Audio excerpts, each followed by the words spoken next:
월급날이 왔습니다. 통장을 열어요. 잠깐은 숨이 트이죠. 2주가 지나면 똑같아요. 아끼는 동안에도 어딘가에서 조금씩 빠져나가서 얼마 안 남죠. 5년 동안 아낀 사람이 있어요. 하지만 통장은 늘상 제자리입니다. 불안하죠? 이건 의지력의 문제가 아닙니다. 소득의 탓도 아니에요. 방향이 틀렸던 거죠. 방향만 바꾸면 됩니다. 가난해지는 습관에는 패턴이 있어요. 대부분은 이걸 모른 채로 매달 반복합니다. 습관 하나가요, 10년이면 수천만 원의 구멍입니다. 이 패턴을 아는 사람들은 소득이 낮아도 통장에 돈이 쌓여요. 모르는 사람들은 소득이 아무리 높아도 제자리거든요. 이 패턴을 알려면 일단 일상생활 속 원인, 거기서부터 확인해야 합니다. 돈이 안 모이는 이유는요, 딱 하나예요. 충분히 아끼고 있다는 착각입니다. 그 믿음이 구멍을 키워요. 잘하고 있다고 느끼는 순간 점검을 멈추게 됩니다. 방향이 없는 절약, 그게 가장 위험한 습관이거든요. 아끼는 행동이 아니라 아끼는 방향이 문제입니다. 여기서부터 다시 봐야 해요. 눈에 잘 보이는 지출은 잘 잡아요. 문제는 안 보이는 것들이거든요. OTT 구독 서비스, 월정액, 이런 자동결제 3개 쌓이면 한 달에 10만 원을 훌쩍 넘습니다. 지금 자동으로 빠져나가는 항목들이 몇 개인지 바로 말할 수 있는 분이 많지 않아요. 모르는 사이에 새는 돈, 그게 진짜 구멍이에요. 사람을 만나면 돈이 나가죠. 회식, 경조사, 별 생각 없이 나간 점심 한 끼, 이걸 인간관계 비용이라고 부르면서 당연시하는 순간들이 있죠. 그 순간부터 지출에 가장 큰 구멍이 생깁니다. 관계에 쓰는 돈은 아깝지 않게 느껴지거든요. 감정이 개입되면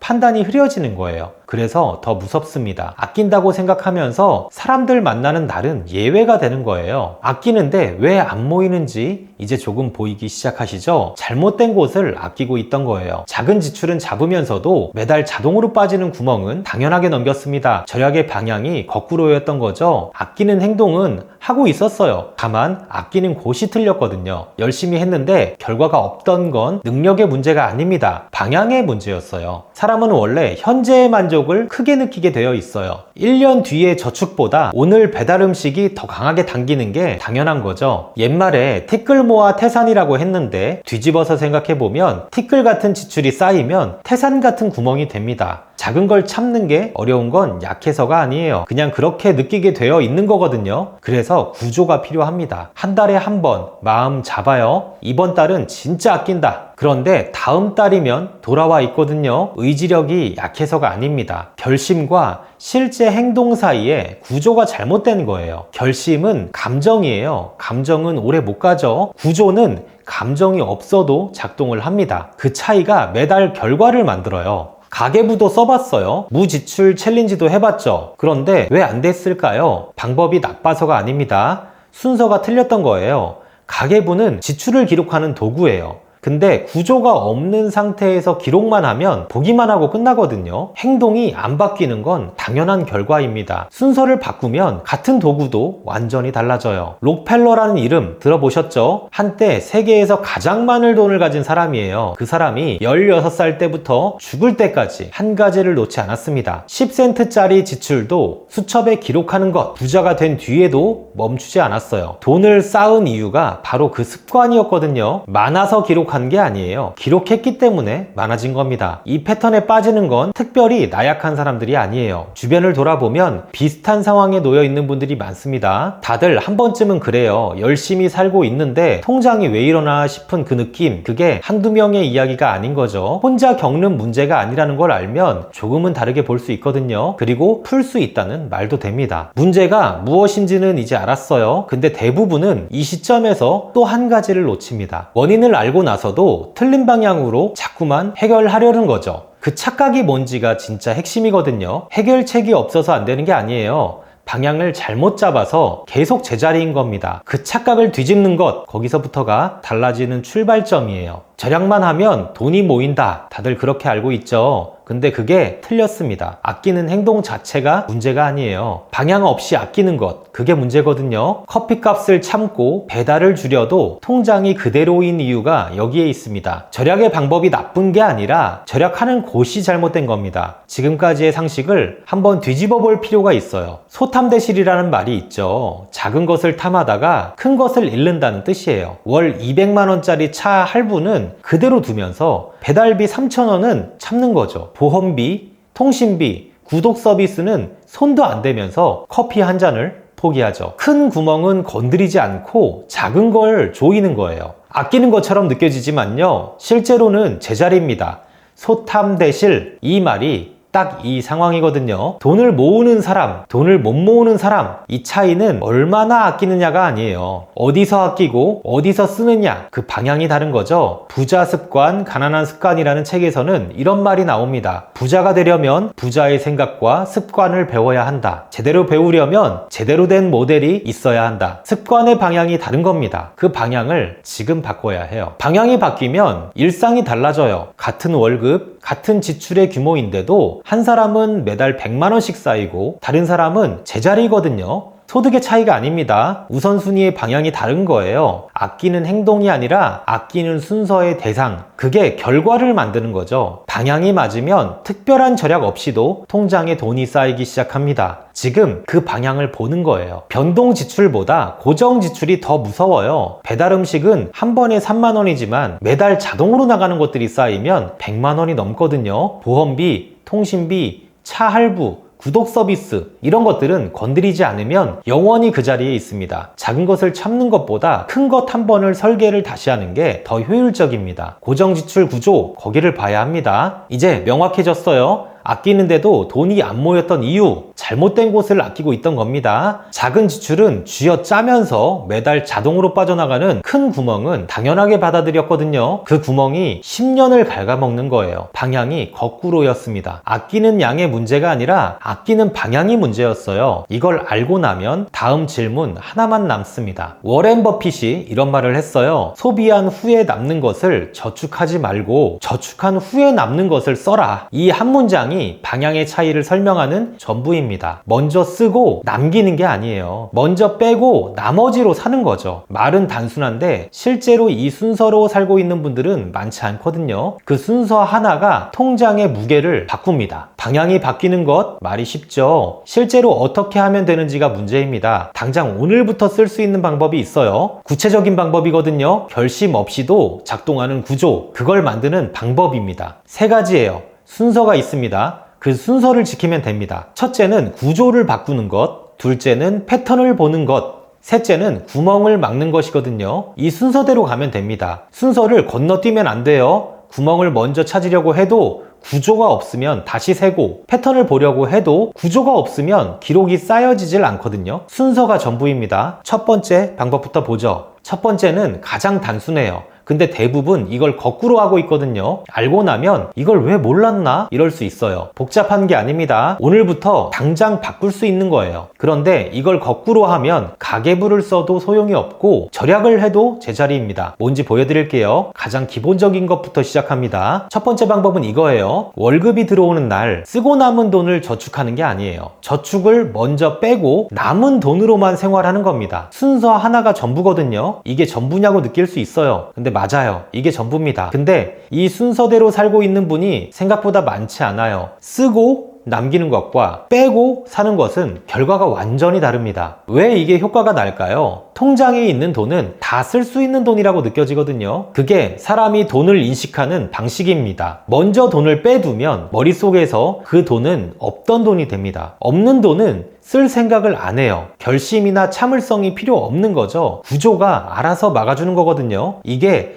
돈을 모으는 사람들이 실제로 쓰는 방식입니다. 실행법은 단순합니다. 통장을 4개로 나눠요. 월급 통장, 저축 통장, 고정 지출 비용 통장, 생활비 통장이에요. 이제 월급이 들어오는 날 이체를 바로 합니다. 순서는 저축이 먼저고 생활비가 맨 마지막이거든요. 월급 통장은 그 날로 텅 비어 있어야 해요. 남기려고 하면 안 됩니다. 텅 빈 월급 통장, 그게 가장 잘하고 있다는 신호예요. 예를 들어서 월급 300만 원이 들어왔어요. 그날 바로 저축 통장에 60만 원을 이체합니다. 고정지출 통장에는 80만 원을 넣죠. 나머지 160만 원으로 한 달을 살아요. 월급 통장은 그날로 텅 빕니다. 이게 통장이에요. 근데 이 통장은 나쁜 게 아니거든요. 비워진 게 아니라 제 자리로 찾아간 겁니다. 텅 비는 게 성공의 신호예요. 처음 2달은 생활비가 부족한 느낌이 들 수 있어요. 이때 저축 통장을 다시 건드리는 순간 다시 전부 원점이거든요. 부족한 게 아닙니다. 낭비를 줄이는 적응 기간이에요. 그 2달을 버티면 이제 익숙해집니다. 참는 게 아니라 그냥 그 안에서 살게 되는 거죠. 이 구간을 못 넘기는 게 가장 흔한 실패 패턴입니다. 2달, 그게 바로 기준점입니다. 구조를 바꿨으면 이제 그 안을 들여다봐야 해요. 어디에서 얼마가 나가는지 모르면 구조를 아무리 잘 만들어도 구멍은 그대로거든요. 방 청소를 잘 해놨는데 창문이 열려 있는 것과 같아요. 지출의 패턴을 보는 게 그 다음 단계입니다. 무엇을 보면 되는지 단순해요. 어렵지 않거든요. 2번째 방법으로 가죠. 자, 2번째 방법은 가계부예요. 근데 기록하려고 쓰는 가계부가 아닙니다. 보려고 쓰는 가계부거든요. 돈의 심리학이란 책에서 이런 말이 나옵니다. 재무적 성공은 지식보다 행동 패턴에 달려 있다. 지출이 눈에 보이는 순간 소비의 행동 자체가 달라집니다. 알면서도 쓰는 것과 모르고 쓰는 것 결과가 달라요. 보이면 달라지거든요. 지출이 눈에 보이면 다음번 결정할 때 자연스럽게 제동이 걸립니다. 매일 5분 그날의 지출을 3가지로만 나눕니다. 고정, 관계, 충동, 이렇게 3가지거든요. 이 분류만으로도 패턴이 보이기 시작해요. 지난달에 관계 지출이 얼마였는지, 충동적으로 쓴 게 얼마였는지 숫자로 보이는 순간 달라집니다. 분류가 전부예요. 복잡하게 생각할 필요 없습니다. 3개월치 가계부를 보면 패턴이 나와요. 관계 지출에서 매달 20만 원이 새고 있었다는 걸 그때 알게 됩니다. 주의할 게 있어요. 완벽하게 기록하려다 3일 만에 포기하거든요. 완벽한 기록이 목적이 아니에요. 꾸준히 보는 게 목적입니다. 빠진 날이 있어도 계속 가는 거예요. 완벽하게 쓴 한 달보다 대충이라도 쓴 석 달이 훨씬 낫거든요. 구조를 바꾸고 지출 패턴도 봤어요. 근데 이 2가지로는 안 되는 경우들이 있습니다. 가장 큰 구멍이 남아있기 때문이거든요. 첫 번째, 2번째 방법이 작동하려면 이게 받쳐줘야 합니다. 3번째가 가장 강력한 이유가 여기에 있습니다. 그리고 가장 저항감이 큰 방법이기도 해요. 그래서 효과도 가장 크거든요. 다음이 핵심이에요. 3번째 방법, 이겁니다. 매달 자동으로 나가는 고정지출 목록을 펼쳐놓고 하나씩 존재의 이유를 따지는 겁니다. 당연하게 나갔던 것들을 당연하지 않게 보는 거거든요. 이게 가장 강력한 이유가 있어요. 구조를 바꾸고 패턴을 봐도 고정 구멍을 막지 않으면 밑빠진 독이거든요. 3번째가 가장 핵심입니다. 이미 쓰고 있는 것을 끊는 것, 새로 아끼는 것보다 저항감이 훨씬 크거든요. 잃는 고통이 얻는 기쁨보다 2배는 강하게 느껴지게 되어 있어요. 그래서 대부분이 고정 지출을 건드리려 하지 않습니다. 저항감이 크다는 건 그만큼 효과도 크다는 거예요. 아무도 안 건드리는 곳을 건드리는 거죠. 거기에 가장 큰 이유가 숨어 있거든요. 집에 수도꼭지가 여러 개 있다고 생각을 해보세요. 아주 조금씩 새는 꼭지가 3개 있어요. 새는 양을 줄이려고 해도 한계가 있죠. 근본적인 해결은 새는 꼭지 자체를 잠그는 겁니다. 고정 지출이 그 꼭지예요. 조금씩 참는 게 아니라 꼭지 자체를 잠가야 해요. 잠그면 그 다음 달부터 자동으로 남거든요. 결심이 없이도 작동을 합니다. 실행법은 아주 단순해요. 통장 거래 내역 3개월치를 뽑습니다. 매달 같은 날 나가는 항목을 전부 표시해요. 그 옆에 3가지 중에 하나만 적어요. 필수, 대안 가능, 즉시 해지. 이게 바로 고정 지출의 감사입니다. 어렵지 않아요. 목록을 펼치는 것만으로도 절반은 된 거거든요. 보이면 달라지기 시작해요. 통신비 9만 원이 있어요. 알뜰 폰으로 바꾸면 3만 원으로 줄어요. 자동차 할부 35만 원이 있죠? 대중교통이 가능한 환경이라면 해지를 검토할 수도 있어요. OTT 3개를 1개로 정리합니다. 이 3가지만 해도요, 월 30만 원에서 50만 원은 고정으로 확보가 돼요. 가계부를 쓰는 것보다 이게 더 빠릅니다. 한번 잠그면 매달 자동으로 쌓이거든요. 가장 흔한 실수가 있어요. 이건 어쩔 수 없어 하면서 넘어가는 거거든요. 차가 없으면 출근이 안 된다. 이 보험은 꼭 필요하다. 그 말 뒤에 실제로 검토해 본 게 있는지 물어봐야 합니다. 느낌으로 필수라고 정한 것과 따져보고 필수라고 정한 것은 결과가 달라요. 일단 전부 다 목록에 올린 다음에 따지는 게 순서입니다. 그냥 넘어가면 영원히 그대로거든요. 고정 지출 구조를 한 번에 바꾸는데 2달에서 3달이 걸려요. 통장의 변화가 눈에 보이기 시작하는 건 6개월 정도입니다. 3주 만에 효과가 없다고 멈추는 건 씨앗을 심고 나서 일주일 만에 뽑아버리는 것과 같아요. 빠르게 되는 게 아니거든요. 대신에 한번 바뀐 구조는 웬만해서 다시 안 돌아와요. 시간이 걸리겠지만 그게 진짜 변화입니다. 자, 세 가지 방법을 모두 봤습니다. 저축 선집행 구조로 바꾸고 가계부로 패턴을 보고 고정 지출 감사로 구멍을 막는 겁니다. 이 순서대로 가면 돼요. 결심이 필요 없어요. 의지력 필요 없거든요. 구조가 알아서 작동하게 만드는 게 전부입니다. 돈이 모이는 건 특별한 능력이 아니에요. 방향과 순서, 그게 전부였어요. 세 가지가 따로 노는 게 아니에요. 구조를 먼저 바꾸지 않으면 가계부를 써도 의미가 없어요. 패턴을 보지 않으면 고정 지출에서 어디서 줄여야 할지 모르거든요. 서로 맞물려 있습니다. 첫 번째가 받쳐줘야 두 번째가 작동을 하고 두 번째가 쌓여야 세 번째를 제대로 볼 수 있어요. 순서를 지키는 것, 이게 세 가지의 핵심입니다. 방법을 다 봤습니다. 이제 남은 건 시작이에요. 아는 것과 하는 것은 달라요. 근데 하기 전에 마지막으로 한 가지만 더 보죠. 처음에 나왔던 그 사람 기억하죠? 5년 동안 아꼈는데 항상 제자리라던 그 이야기로 잠깐만 돌아가 보겠습니다. 5년 동안 아꼈어요. 늘 뒤처진 느낌이었죠. 그 사람이 틀린 게 아니었습니다. 방향이 없었던 거예요. 열심히 했는데 결과가 없었던 건 능력의 문제가 아니거든요. 아끼는 행동은 하고 있었어요. 다만 아끼는 곳이 틀렸던 거죠. 지금 그 사람은 그걸 알게 됐습니다. 그게 전부예요. 6개월이 지나면 달라져요. 월급날이 두렵지가 않습니다. 통장에 쌓이는 돈의 속도가 눈에 보이기 시작해요. 작은 지출 앞에서 흔들리지 않게 되어 있거든요. 어디로 가고 있는지 알기 때문이에요. 방향이 생긴 사람은 표정이 달라집니다. 불안이 줄고 선택이 단단해져요. 돈이 쌓이는 게 아니라 삶이 달라지는 거예요. 가난해지는 습관은 낭비가 아니에요. 방향 없이 아끼는 것, 그게 진짜 가난해지는 습관입니다. 아끼고 있다는 착각이 가장 위험한 거거든요. 그 착각 속에서 점검을 멈추고 구멍은 그대로 열려 있는 거예요. 낭비하는 사람은 스스로 압니다. 하지만 착각하는 사람은 모르죠. 그게 더 오래가는 이유입니다. 정리하자면 이런 거예요. 저축을 먼저 하고 지출을 들여다보고 고정 구멍을 막아요. 이 순서 하나가 5년 뒤에 통장 두께를 결정합니다. 소득이 적어서가 아니에요. 방법을 몰랐던 거거든요. 그리고 이제는 알았어요. 아는 것에서 하는 것으로 넘어가는 것, 그게 남은 전부입니다. 쉽지 않죠. 한 달에 한 번은 흔들릴 수 있습니다. 그게 정상이거든요. 중요한 건 흔들린 다음 날 다시 시작하는 거예요. 완벽한 한 달보다 꾸준한 12달이 통장을 만듭니다. 완벽하게 하려는 마음이 오히려 포기를 만드는 거거든요. 조금 틀어져도 괜찮습니다. 멈추지만 않으면 돼요. 오늘 딱 하나면 됩니다.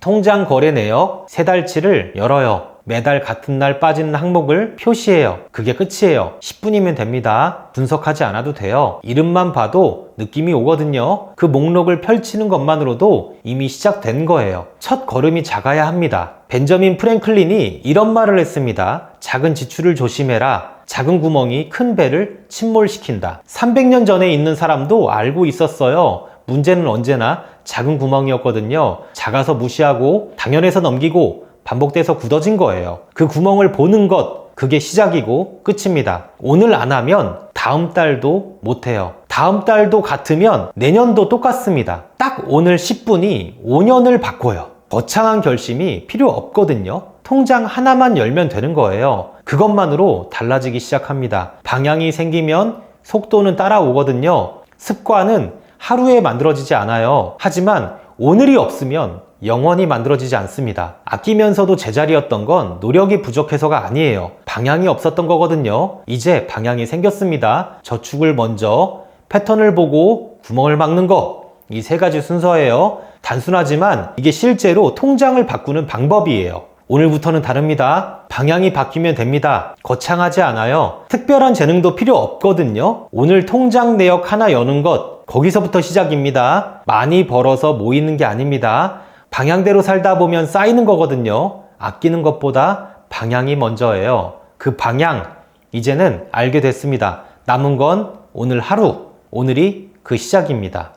저도 5년 전에는 평범한 직장인이었습니다. 현재에 만족하며 더 바라지 않고 살았죠. 하지만 지금은 수십 명의 직원을 거느리고 회사를 운영하는 대표입니다. 어떻게 그 자리까지 올라갔냐고요? 자본이 없이도 시작할 수 있는 유튜브를 실행했고 연애 50억이라는 매출을 만들어냈어요. 제가 여러분들의 성공을 돕는 시발점이 되어드리겠습니다. 나를 하루 잡아서 실시간 방송으로 여러분들과 만나고 유튜브를 통해서 돈을 버는 방법을 알려드릴게요. 재능 같은 거 필요 없습니다. 돈도 필요 없어요. 무료로 해드릴 겁니다. 댓글에 제가 신청서를 남겨둘 테니까요. 링크를 눌러서 신청하시고 댓글에다가 신청합니다 라고 적어주세요. 오늘만큼은 꼭 실행하시고 성공하는 미래로 나아가는 여러분들이 되시길 응원합니다.